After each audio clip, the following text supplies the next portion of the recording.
اللهم في هذا الصباح ارزقنا جميعا تمام الصحة والعافية.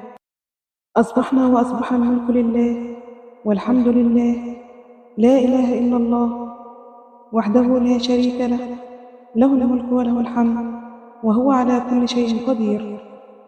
ربي أسألك خير هذا اليوم وخير ما بعده، وأعوذ بك من شر هذا اليوم وشر ما بعده. ربي أعوذ بك من الكسل وسوء الكبر، وأعوذ بك من عذاب في النار وعذاب في القبر. اللهم في هذا الصباح افتح لنا أبواب السعادة والراحة والأمان. اللهم ارزقنا صبرا جميلا وعملا صالحا، ونسألك يا الله الشفاء لكل مريض والرحمة لكل ميت. اللهم آمين يا رب العالمين. وصلى الله وسلم على سيدنا محمد وعلى آله وصحبه وسلم. أسعد الله صباحكم بكل خير.